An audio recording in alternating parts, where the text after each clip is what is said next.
The phone rang once, then again. It was late enough that even the wind outside seemed to hesitate. I wiped my hands on a damp dish towel, crossed the kitchen, and looked down at the screen Rachel had left behind. My daughter's phone. The name glowing there made my throat close. Michael. My husband's name. My husband's number. He had been dead for years. "Mom, just sign where I marked, okay?" Rachel had said earlier that afternoon, her voice tight, her smile too bright. "It's just an update on the deeds." I hadn't signed all of them, only the first page. Something in me refused to. Now, hours later, that instinct felt less like caution and more like prophecy. The phone vibrated again, short, sharp, insistent. A message appeared. Did she sign yet? For a heartbeat, I couldn't breathe. It was absurd, impossible. I'd canceled Michael's number years ago, just after the funeral, after the last of the sympathy cards stopped coming.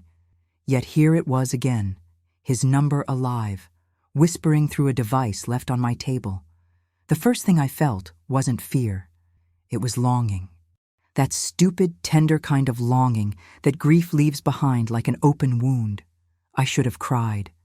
Instead, I smiled, a bitter, trembling smile that tasted of disbelief and salt.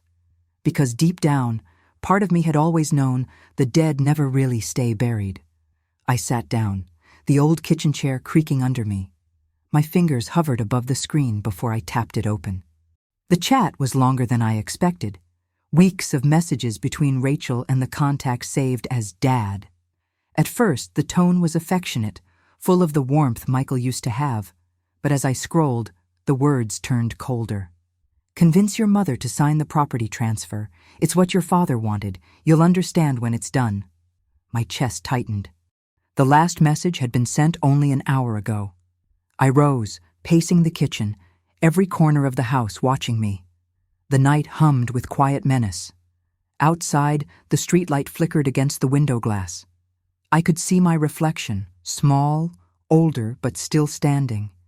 I'd buried a husband, survived the kind of loneliness that carves silence into your bones. And yet this message, made me feel fragile in a way grief never had. I opened the refrigerator just to have something to do. The light hit my hands, trembling over a carton of milk. I remembered the last text Michael ever sent me. "Pick up more coffee on your way home." Such an ordinary thing to outlive a person. When I returned to the table, I opened Rachel's phone again, scrolling back further. There were jokes, inside phrases, even a photo, one of Michael's old fishing spots, the one by the lake with the crooked dock. Whoever was writing these messages knew too much. A sound creaked behind me, the floorboard near the hallway. I froze. Nothing. Just the house, breathing, expanding, settling. I sat down again and tried to think logically. Someone must have reactivated the number. Someone close enough to know Michael's details, Rachel's habits, my weakness for nostalgia. The papers she brought earlier, were they really property deeds? I remembered the thickness of the envelopes, the faint chemical smell of printer ink. I hadn't read beyond the first page. "Rachel," I whispered into the quiet. My voice broke. I pulled the envelope from my purse and laid the documents flat on the table. The header read, "Transfer of ownership." Not update, not renewal. It was a full transfer of title. Everything Michael and I had worked for. I leaned back, gripping the edges of the table until the wood pressed lines into my palms. My heartbeat roared in my ears. It wasn't just a cruel prank. It was a plan. And if someone thought they could use Michael's memory to take from me, they had no idea who they were dealing with. I turned off the light and stood in the dark for a long time, the phone still glowing faintly beside the papers.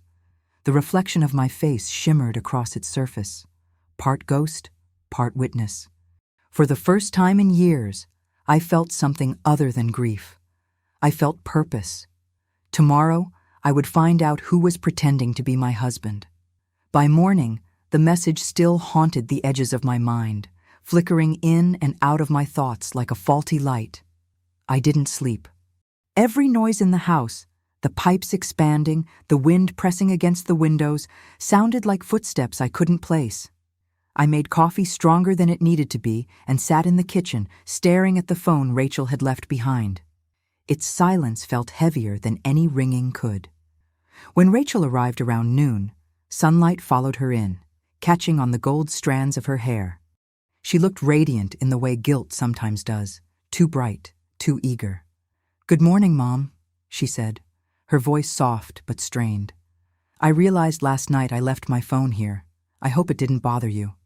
I studied her face before answering. "It did ring," I said simply. "You might want to check it." Her hand hesitated midair. Just for a second, her expression faltered, revealing the flicker of fear behind her eyes. Then she smiled, all charm and denial. "Thanks," she said, sliding the phone into her purse. "Must have been a spam call." I wanted to ask about the name that had appeared on the screen, to see if she'd flinch when I said Michael. But the words stuck in my throat. I wasn't ready for her lies to become real. We drank coffee instead. She talked about work, about the students who drove her crazy, about the neighbor's barking dog. I nodded, pretending to listen, though all I heard was the echo of that message. Did she sign yet? After she left, the house felt colder. The smell of her perfume lingered in the air, and the quiet that followed was so deep, it hurt. I picked up the papers again, flipping through them until my hands stopped trembling. The text was dense with legal jargon, but I recognized one phrase repeated over and over: transfer of ownership. My phone buzzed. I startled. It was my old friend Thomas Gray, Michael's attorney. "Evelyn, you said you needed to talk about the property papers?" I hesitated before answering. "Yes, Thomas. I think something's wrong." "Come by this afternoon," he said. "Bring everything. We'll go through it." The drive into town was long and gray. Fallen leaves scraped against the asphalt like whispers. Thomas's office sat above a bakery, and the smell of sugar and butter was almost too warm, too alive for the chill that followed me inside. He adjusted his glasses as I laid the documents out on his desk. He scanned them quietly, the way someone reads bad news they've seen too many times before. "These aren't updates," he said finally. "They're transfer deeds.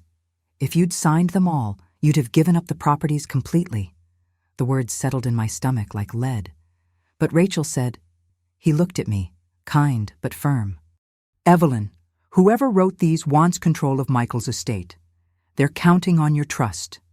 Trust. That word stung more than betrayal itself. I told him about the phone message, about the number that matched Michael's. He frowned. "Impossible unless someone reactivated it, but that's easy to trace." "Leave it with me. I'll contact a friend at the carrier." When I left his office, the streets shimmered with the afternoon light. Children ran past me, laughing, their voices too alive for the world I was walking through. I drove home slowly, every traffic light holding me in its red glow a little too long. That evening, Rachel texted, "Hope you're okay, Mom. Sorry if I seemed distracted." Distracted. The word sat there, small and dangerous. I didn't reply. Instead, I went to Michael's old study, untouched since he died. Dust veiled his books, and the air smelled faintly of cedar and paper. On the desk, beneath a layer of envelopes, I found an old notebook, his handwriting neat, deliberate. At the bottom of one page, a name I'd never noticed before: Jared L. The name pulsed in my mind like a bruise. I whispered it out loud, testing its weight. The house creaked, as if listening. I sat down in Michael's chair and felt the old leather groan beneath me. Somewhere outside, a siren wailed and faded into distance. I folded my hands together, whispering to the empty room, "Who are you, Jared?" No answer came, only the low hum of the heater and the tick of the clock. Steady, patient, waiting for truth. The next morning arrived with a pale sun and the kind of cold that seeps straight into your bones. I drove to Thomas's office again, a folder of documents pressed against my chest as if paper could offer warmth. He greeted me with that cautious, calm lawyer's perfect after decades of bad news. "I spoke to my contact at the carrier," he said. "The number was reactivated under a prepaid plan 3 months ago, registered to a Jared Lewis. No verified ID, but the address used for activation is in East Garland. The name struck again like a sharp note in a song I didn't want to hear. Jared Lewis, I repeated. Michael wrote that name once, in his notebook. Thomas raised his eyebrows.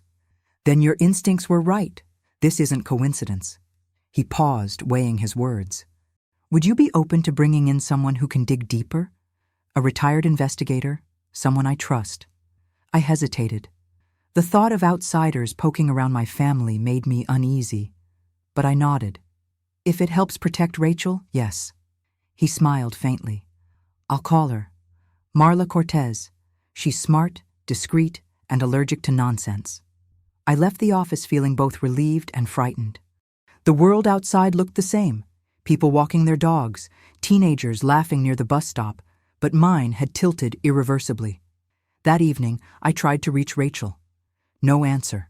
Straight to voicemail. When she finally called back hours later, her voice sounded tired. Sorry, Mom. Crazy day. I just got home.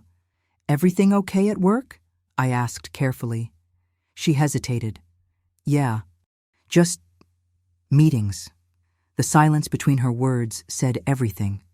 I wanted to tell her I knew, that I'd seen the messages, but part of me still hoped there was another explanation.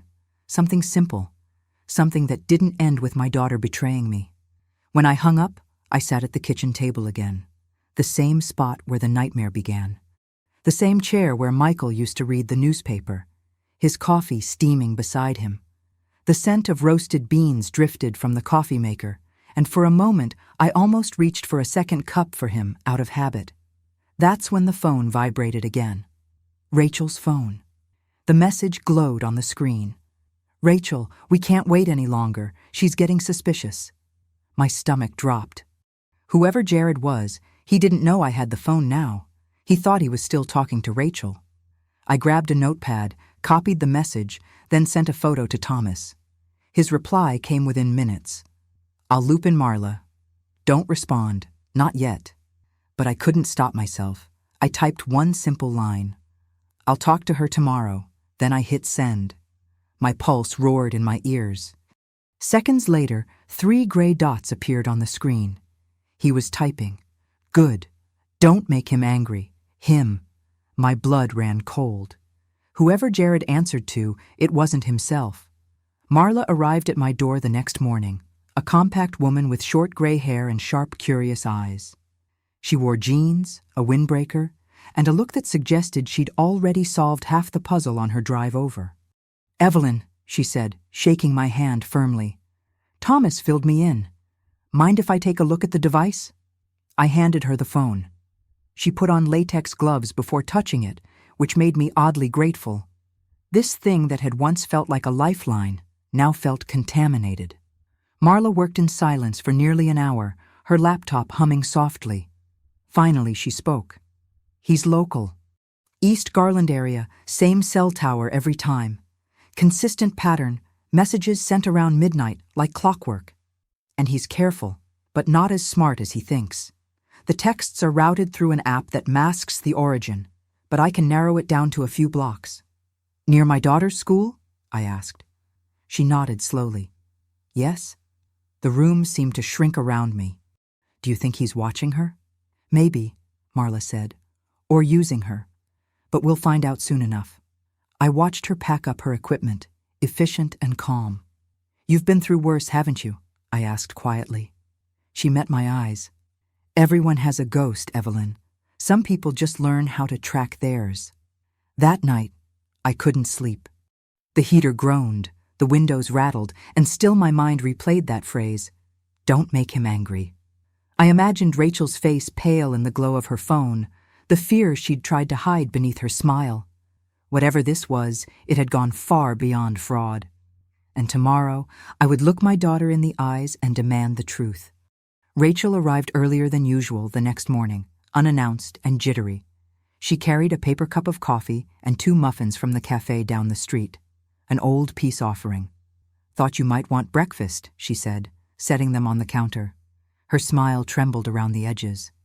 Thank you, I replied, watching her carefully. You didn't have to. I wanted to, she said, sitting down across from me. Her eyes darted to the table where Michael's papers used to sit, now replaced by my notebook and pen.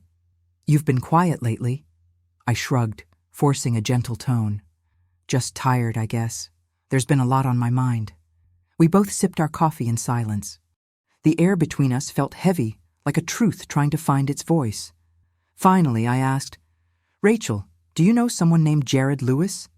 Her cup froze halfway to her lips. "What?" "Jared Lewis," I repeated. "Does that name mean anything to you?" Her eyes widened, then dropped. "No."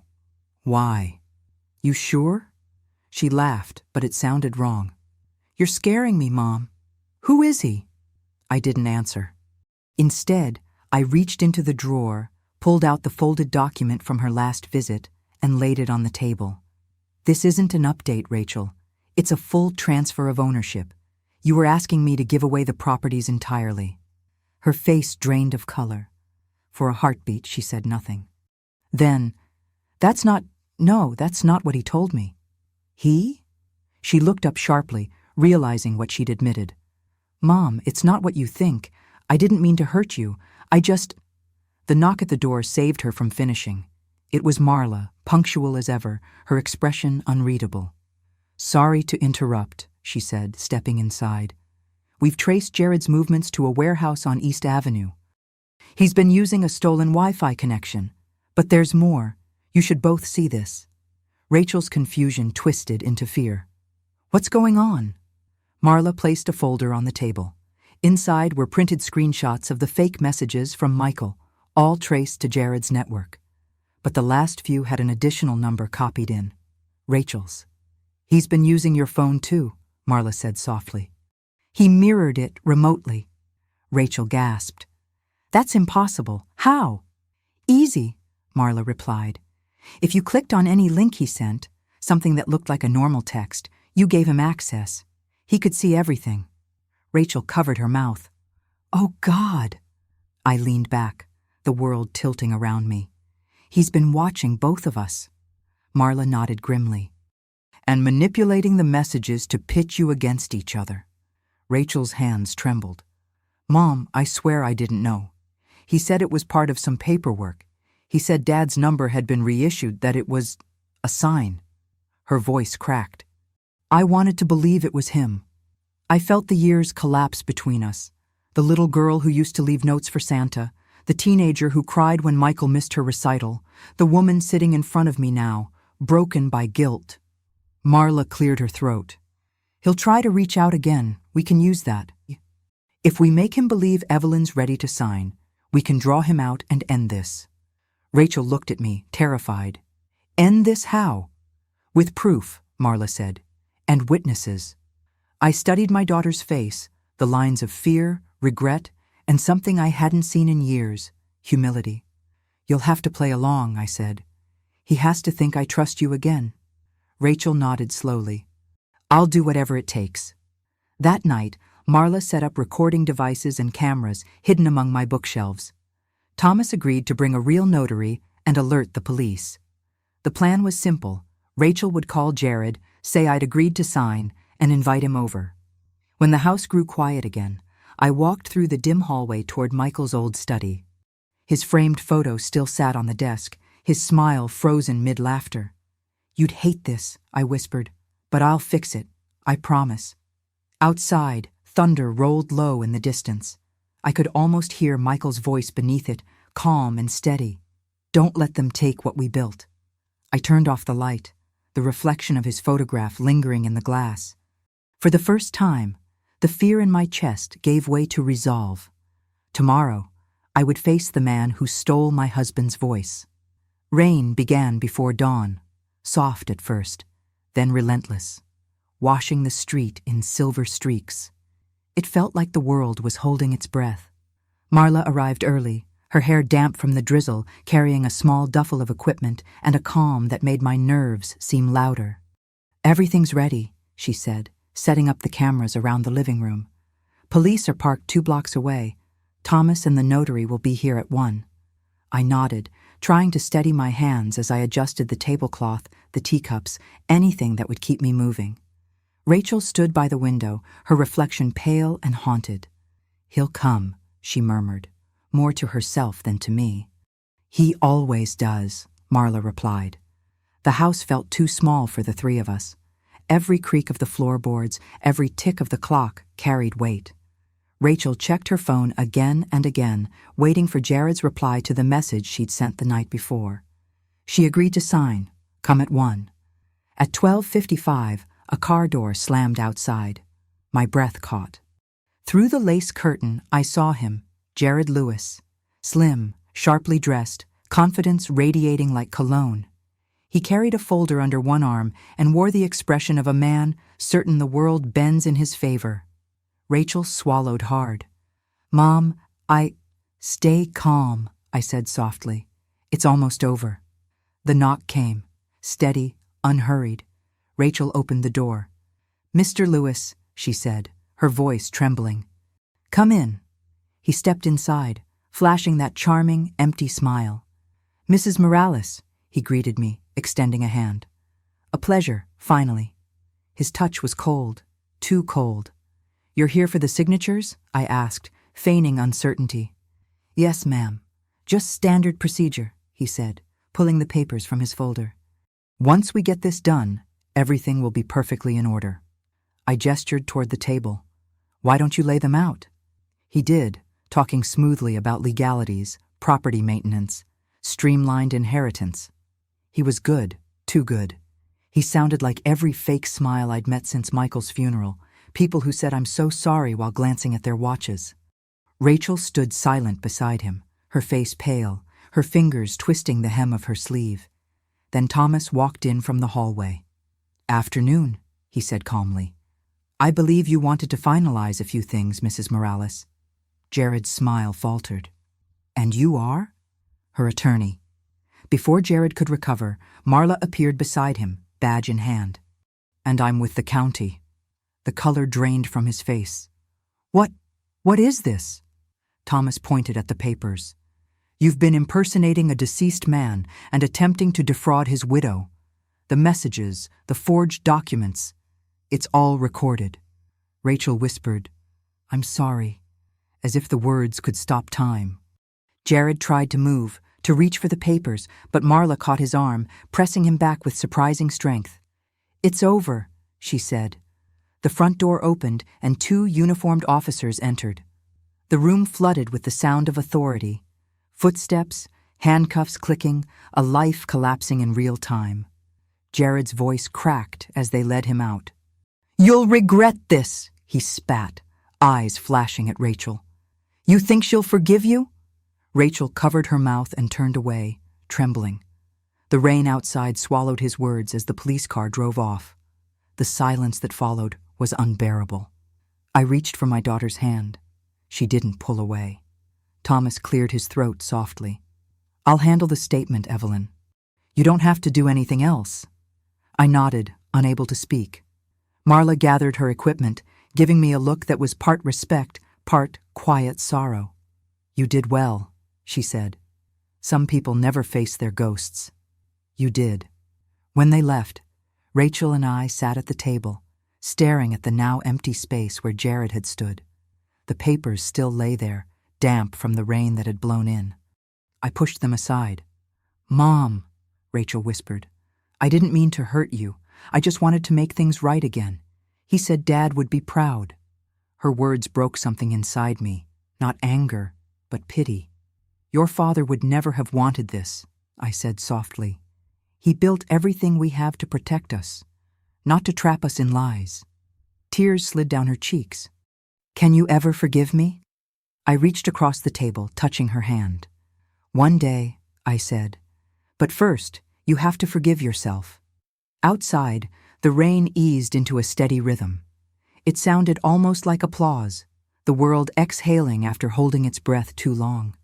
I stood, closing the curtains, letting the quiet settle. The storm had passed, but its echo lingered in every corner of the house. That night, the rain finally stopped. The silence it left behind was almost unbearable. I moved through the house, switching off lights one by one, each room echoing with the memory of what had just happened. The police cars were gone, the cameras dismantled, the smell of wet earth drifting in through the open window. Yet the tension clung to the walls like smoke that refused to clear. Rachel sat on the couch, still in her coat, her hands wrapped around a cold cup of tea. She hadn't spoken since Jared was taken away. Her face looked smaller somehow, her confidence stripped bare, replaced by something raw, fear, shame, or both. I wanted to go to her, to hold her, to tell her it was over. But it wasn't. Not yet. I stood by the window, watching the puddles shimmer beneath the streetlight. My reflection hovered there. Tired eyes, gray strands escaping from the bun at my neck, the kind of exhaustion that sits deeper than the body. Rachel's voice broke the silence. I thought he loved me. I turned. Jared? She nodded, tears welling. He made me feel seen again. After Dad died, I didn't think anyone would ever look at me that way. He said he wanted to help, that he understood me. Then he started asking for small things, access to the estate files, details about the land. He said it was just business, but when I tried to stop, he got angry. He said I owed him. Her words came out like stones pulled from her chest. I sat beside her quietly. And you believed him when he used your father's number? Rachel nodded, eyes downcast. At first I thought it was some kind of sign. I know how crazy that sounds, but I missed him so much. When Jared showed me those messages saying Dad wanted me to help you, it felt like forgiveness, like Dad was speaking through him. I reached for her hand, but she flinched, ashamed. You wanted to help me, I said softly, and he used that love to destroy us both. Her tears fell harder. Mom, I don't deserve you. Maybe not, I whispered, but you're still my daughter. The clock on the mantel clicked softly. Somewhere down the street, a dog barked, then went quiet again. It was strange how ordinary the world sounded after the storm. Rachel finally looked at me. What happens now? Now, I said, we start paying back what you owe. Not just the money, the truth. Every lie, every debt, every promise you broke. She nodded slowly, her chin trembling. I'll do it. Whatever you ask. The next morning, I met with Thomas again. His tone was professional, but gentler than before. Jared's already in custody. He's been linked to 3 other fraud cases. Your cooperation helped the investigation immensely. What about Rachel? I asked. She's not being charged. You made that choice, Evelyn. The police respected it. I exhaled, not sure if it was relief or fatigue. Thank you. Thomas gave a small smile. You did the right thing, but be careful. Forgiveness can turn into weakness if you give it too soon. On the drive home, his words lingered. The sky had cleared, but everything still looked washed out, the trees darker, the pavement shining. When I pulled into the driveway, Rachel was sitting on the porch steps, waiting for me. Where were you? She asked. At the lawyer's. She nodded, bracing herself. Am I going to jail? No, I said quietly. But you're going to work for it. Every dollar. Every mistake. For the first time, she didn't argue. Okay. Inside, the house smelled faintly of lemon cleaner and rain. I lit a candle, more out of habit than faith, and watched the flame steady itself. Michael used to do that after every storm. To remind the light how to find us again, he'd say. Rachel joined me at the table, silent. I poured us both tea. It wasn't peace yet, but it was the closest we'd been in years. The days that followed blurred into a strange rhythm of stillness and small beginnings. Rachel moved into the guest room for a while, too ashamed to face her own apartment. She woke early, made coffee, and stayed quiet. It reminded me of when she was a child and had broken something precious, waiting for my forgiveness before daring to speak. I didn't offer it. Not yet. Forgiveness had to mean more than just saying the words. On Monday, she came into the kitchen, holding her phone. They suspended me from work, she said softly, pending investigation. Jared had been accessing student records from my computer.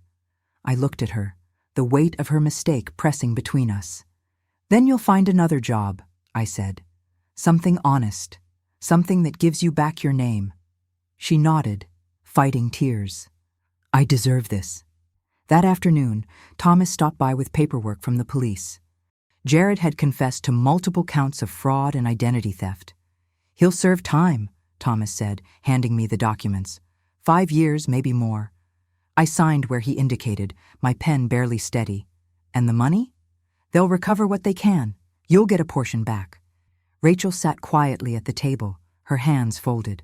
I watched her flinch every time Thomas mentioned Jared's name. When he left, she whispered, "You should have let them charge me too."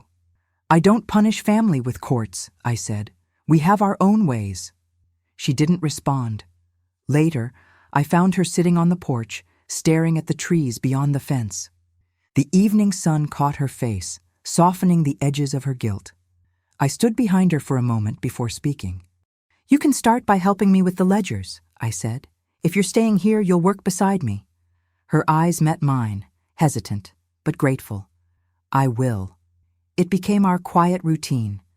Each morning we'd spread old files across the dining table, property records, maintenance bills, lease agreements Michael had once managed. Rachel helped me organize them, learning the work her father used to do. It was tedious, but something shifted in those long hours. She stopped avoiding my gaze. Sometimes when she smiled, it looked almost real. One afternoon, while filing receipts, she paused. "Mom," she said, her voice trembling slightly, "do you ever miss him in ways that surprise you? Like suddenly remembering the sound of his shoes, or how he hummed when he shaved?" I nodded, eyes fixed on the papers. "Every day. But missing someone doesn't mean we let their absence define us." She gave a small, sad smile. "Jared made me forget that." I reached for her hand. "Then remember now. Michael loved you too much to become a weapon in someone else's hands." For the first time, she didn't look away. That night, I stood on the back porch with a blanket around my shoulders, staring at the stars.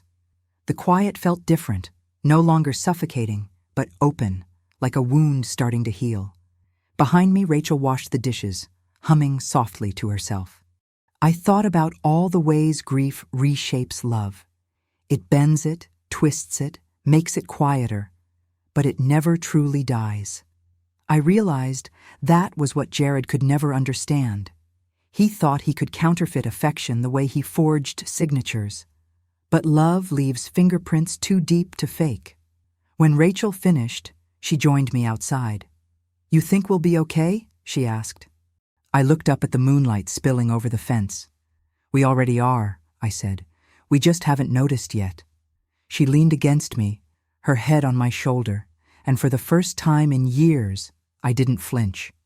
By mid-December, the chill settled in for good. The mornings began with frost clinging to the grass and ended with steam curling from mugs of cocoa in our hands. Rachel had found a temporary job at a department store, wrapping gifts for customers who smiled too widely and complained about the weather. She came home each night smelling of perfume samples and exhaustion, her fingers raw from ribbon and tape. "It's not glamorous," she said one evening, dropping onto the couch, "but it's honest." "That's all that matters," I replied. The television murmured in the background, the soft glow filling the quiet. She fell asleep halfway through a movie, her head resting on the armrest like she used to when she was little. I sat nearby, watching the shadows of Christmas lights flicker against her face. For the first time in years, her sleep looked peaceful. I turned off the TV and just listened. To the creak of the old house, the wind brushing against the porch, the faint hum of life trying to find its rhythm again. The next morning, I went through old boxes in the attic. Michael's handwriting appeared on everything: labels, receipts, little notes on scraps of paper. He'd written like he spoke, carefully, as though each word needed to earn its place. At the bottom of one box, I found a sealed envelope addressed to me. The handwriting was his. For a long time, I didn't move. My fingers trembled as I opened it. Inside was a short letter written just weeks before his death. "Evelyn," it read, "if you ever doubt yourself, remember this. Our home is more than walls and deeds. It's what you protect inside them. Don't let anyone make you small again, not even grief." I read it twice, then pressed it against my chest. Tears came quietly, without the violence of before. Just a slow ache, like something old, finally exhaling. When Rachel came home that night, I showed her the letter. She read it silently, her lips trembling at the end. "He knew," she whispered. "He always knew how strong you were." I smiled faintly. "He thought you were strong too." She shook her head. "Not anymore." I took her hand. "Then prove him wrong." The days passed quietly. She paid me small amounts from her paycheck each week, tiny gestures that meant more than the money itself. She stopped avoiding calls from friends, even met one for coffee. I saw light returning to her face, cautious but real. On Christmas Eve, we cooked together for the first time in years. She made tamales the way Michael had taught her, imperfectly but with heart. The smell filled the house, wrapping us in warmth. After dinner, we sat by the fire. Rachel handed me a small box tied with ribbon. "Don't worry, it's not expensive," she said with a nervous laugh. Inside was a simple locket. When I opened it, there were 2 photos, one of Michael and one of the 2 of us, taken just last week. "I thought maybe we could start new traditions," she said softly. The weight of it, so small yet so full, brought tears to my eyes. "We already have," I said. That night, as snow began to fall, I lay awake listening to the world quiet under its blanket. I thought about all we'd lost, and all we were slowly finding again. Grief doesn't vanish. It shifts shape. It becomes the soft sound of a daughter's laughter returning after years of silence, the warmth of cocoa in winter, the whisper of a letter found just when you need it most. Outside, the wind brushed the trees like a lullaby. For the first time in a long while, I closed my eyes and slept without fear. January came with brittle air and quiet streets. The holidays were over, the lights gone, leaving the neighborhood looking stripped and honest again. Rachel still worked at the department store, but she had started taking evening classes at the community college, accounting, of all things. "I want to understand what I almost lost," she told me one morning, pouring coffee into her thermos before work. I smiled. "Then you're learning from the right mistakes." She laughed softly, the kind of laugh that doesn't quite trust itself yet. The truth is, I was learning too.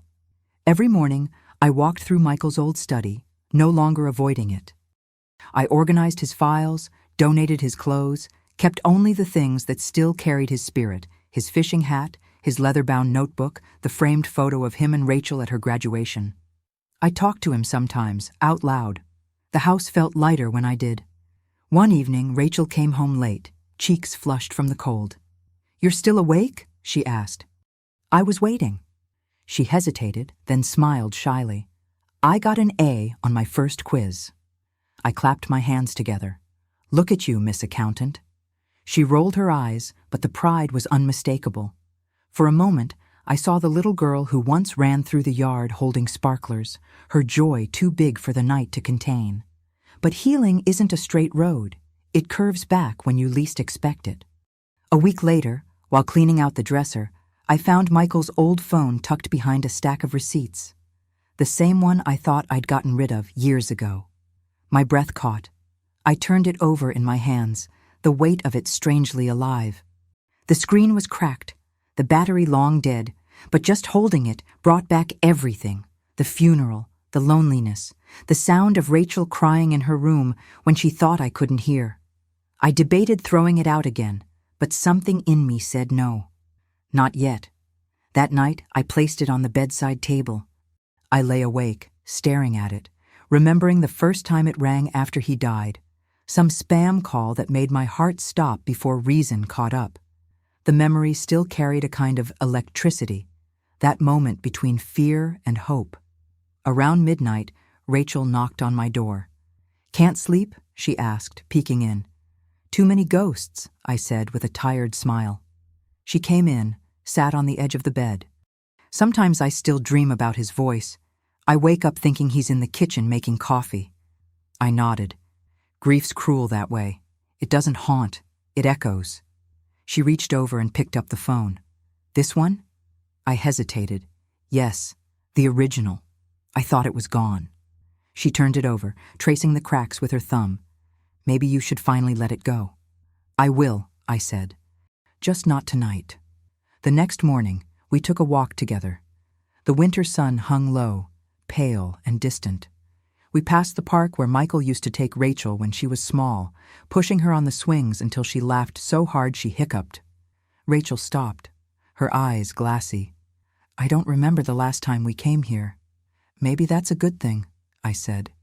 Some places need new memories. She smiled, small, but true. We sat on the bench in silence, watching a boy chase his dog across the frost. For the first time in months, the quiet between us felt easy. When we got home, I opened a drawer and slipped Michael's phone inside.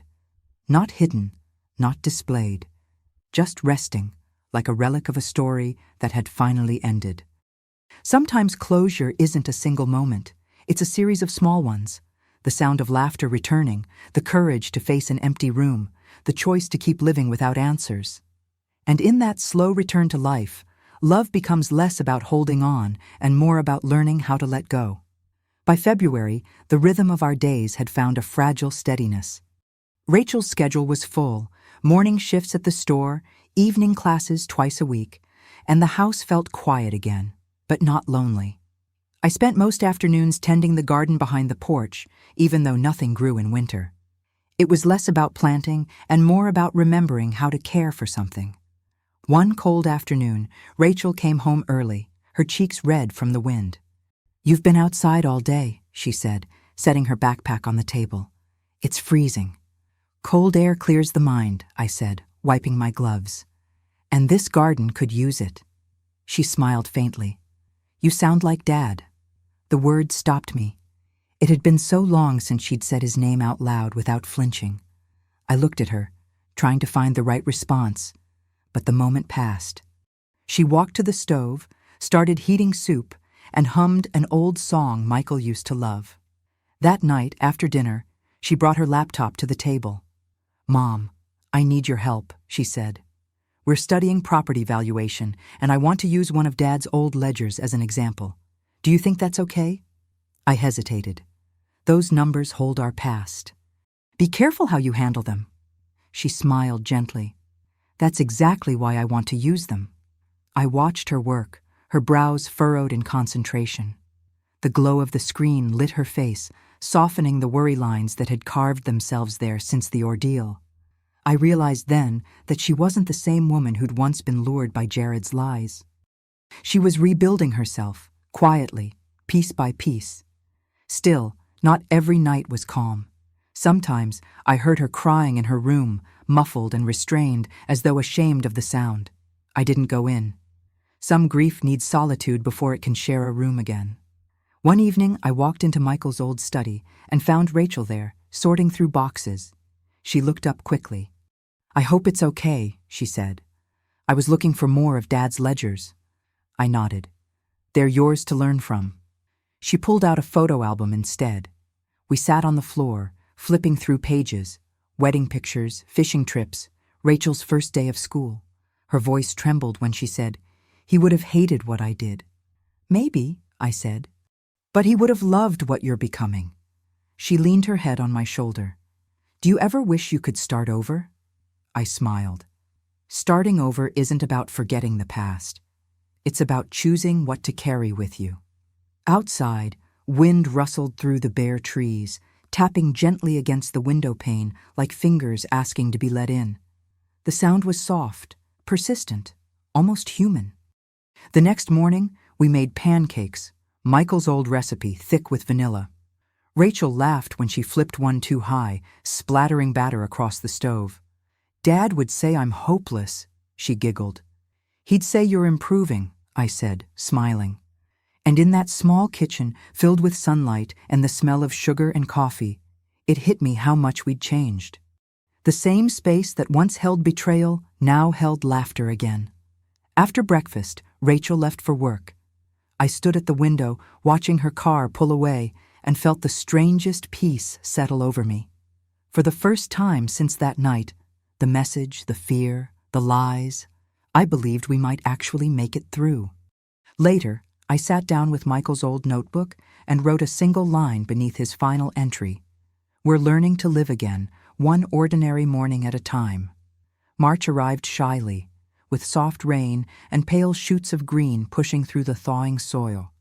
The world outside seemed determined to begin again, and I tried to follow its example. Rachel's laughter had become a familiar sound again, sometimes cautious, sometimes bright, but always real.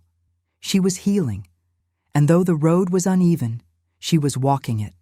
I'd started volunteering at the community library downtown, mostly shelving books and helping children with reading programs. It gave my days a rhythm that felt almost new. Each morning before I left, I'd pass Rachel's door and hear her typing, her pencil tapping, the soft hum of music under her breath. One Thursday evening, she met me at the door with a stack of papers. "It's official," she said, smiling shyly. "I got accepted into the certification program. They said my application essay was one of the best." I hugged her tightly. "You did that," I said. "All of it." She laughed, a tear escaping down her cheek. "I couldn't have without you." We spent that night celebrating with takeout noodles and an old movie Michael used to love. At one point, Rachel looked at the screen and whispered, "He'd be proud of us, wouldn't he?" "He'd be amazed," I said. But later, after she went to bed, I sat alone in the dim light of the living room. The TV was off, yet the reflection of Michael's framed photo on the wall caught my eye. I wondered what pride meant to the dead, if they could see the messes we make and the ways we try to mend them. The following weekend, I visited his grave for the first time in months. The ground was still damp from rain, and the grass hadn't fully returned yet. I cleaned the headstone, tracing the letters of his name. "We're okay," I said quietly. "I promise." For a long time, I just stood there, listening to the sound of the world moving around me. The distant rumble of cars, the soft chatter of birds, the whisper of wind against the trees. On the drive home, I thought about how strange forgiveness felt, like breathing after holding your breath for too long. It wasn't dramatic or loud, it was steady, necessary, almost sacred. When I got home, Rachel was sitting on the porch, a cup of tea steaming beside her. "I was worried," she said. "I just needed to see him," I replied. She nodded. "Tell him I said hi?" "I did," I said with a small smile. She smiled back, her eyes glistening. "Good." That night, we went through boxes in the attic again. Rachel found an old camcorder and plugged it into her laptop. The footage was grainy, sun-washed, but there he was, Michael, younger, laughing, waving at the camera. Rachel was maybe 10, her front teeth missing, running across the yard to hug him. We watched in silence. The sound of his voice filled the room like sunlight breaking through clouds. Rachel covered her mouth, tears spilling freely.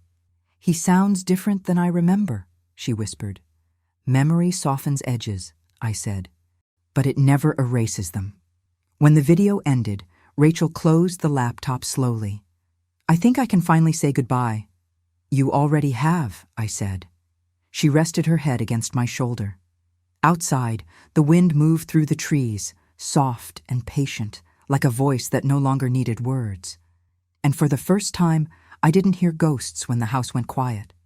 I just heard life, continuing. Spring rolled in fully, soft and stubborn, filling the air with that faint sweetness of renewal. The magnolias bloomed early that year, white petals scattered across the driveway like a benediction. Rachel's schedule grew busier. She worked mornings at the store, afternoons studying for exams. I kept volunteering at the library, and at night we met over dinner, sharing quiet victories that once would have gone unspoken. It wasn't perfect, but it was peace. One Saturday afternoon, I found her sitting in the backyard with a stack of papers in her lap, sunlight flickering through the branches above her. "You're working even on your day off?" I teased, setting 2 glasses of lemonade on the table. She looked up, squinting against the light. "I'm writing something for class, about ethics in finance." She gave a wry smile. "Guess I've got first-hand experience." I sat beside her. "What's it about?" "How honesty isn't just a moral choice, it's a form of self-respect," she said, thoughtful. "When you lie, You're not protecting others. You're protecting the version of yourself that's afraid to be seen." Her words startled me with their clarity. "That's beautiful," I said. "Painfully learned," she replied. We drank our lemonade in silence, watching a pair of sparrows dart through the fence. The air smelled of cut grass and beginnings. Later that week, she came home with good news. "Mom, I got a promotion," she said breathlessly, holding out a letter. "They're moving me to the accounting office. Real salary, real benefits." I took the letter, reading the neat print through blurred eyes. "You earned this." She shook her head. "We earned it." I laughed softly. "You always were bad at taking credit." That evening, I cooked Michael's favorite meal, pasta with fresh herbs, garlic, and lemon. Rachel set the table with candles, and for once, the house didn't feel like it was missing anyone. It just felt full. After dinner, she opened a small notebook. "I've been keeping track," she said, flipping through the pages. "What I owe you. I'm almost halfway done paying you back." I looked at her, touched and a little amused. "You don't have to keep score, Rachel." "I do," she said firmly. "I need to see it, to remind myself that debt doesn't define me anymore." Her voice was steady, proud. I realized then that I wasn't the only one who had changed. Before bed, I stood by the window, watching rain clouds gather in the distance. The air felt electric, charged with the promise of another storm, but this time I wasn't afraid. Storms didn't mean destruction anymore. They meant cleansing. As thunder rolled in, I thought of all the ways grief had disguised itself over the years, as anger, as silence, as guilt. But now it had transformed into something else, into understanding. Rachel knocked on my door softly. "You okay?" she asked.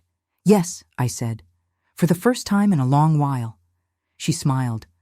"I'll see you in the morning." When she left, I turned off the light, the room bathed in soft gray from the street lamp outside.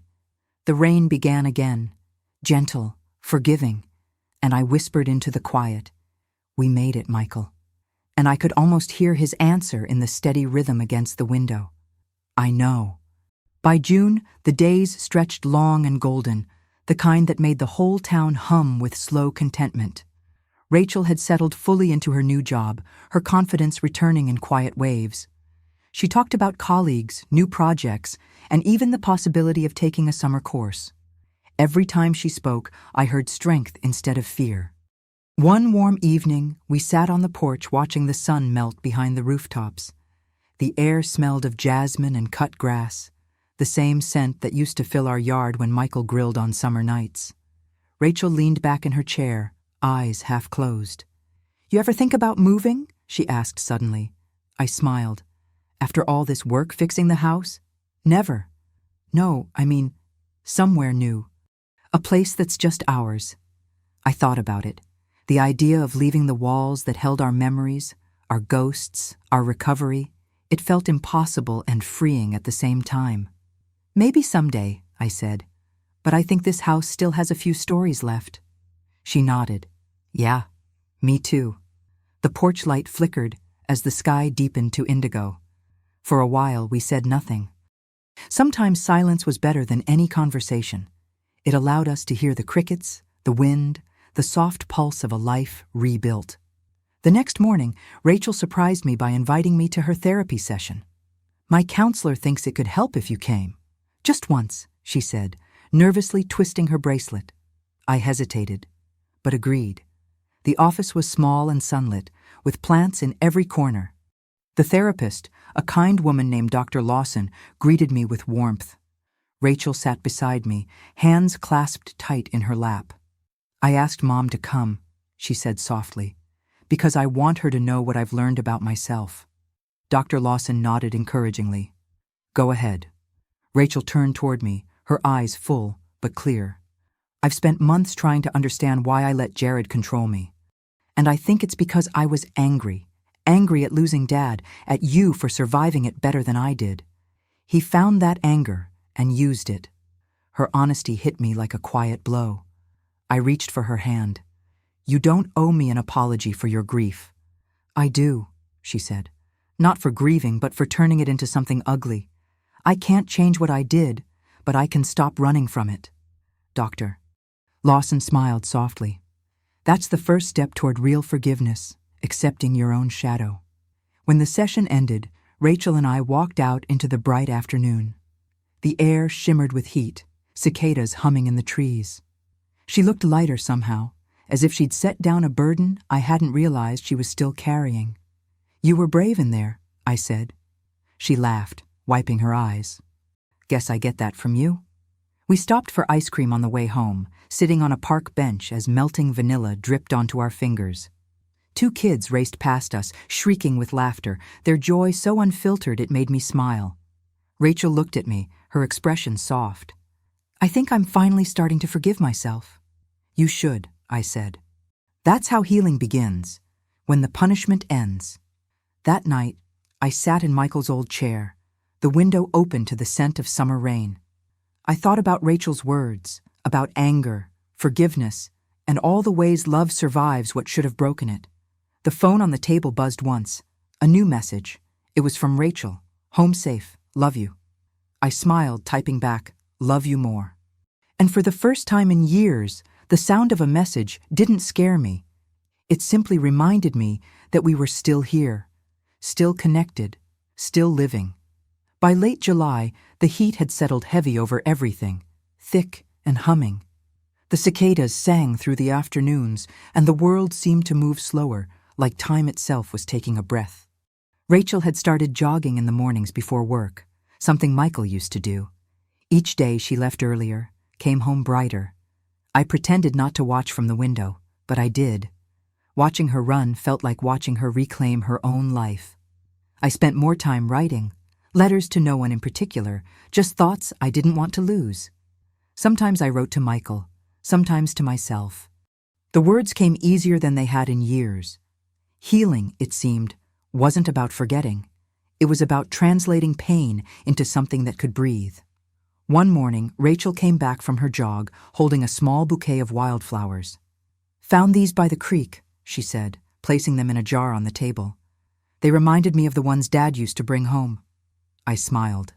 He never could resist anything fragile. Neither can you, she said, grinning. It was the first time in a long while that her teasing didn't sting. That evening, we cooked together again. She chopped vegetables while I stirred the pot, the rhythm of it familiar, safe. Halfway through, Rachel said, I've been thinking, maybe I could start helping you manage the rental properties. Learn everything properly, the right way this time.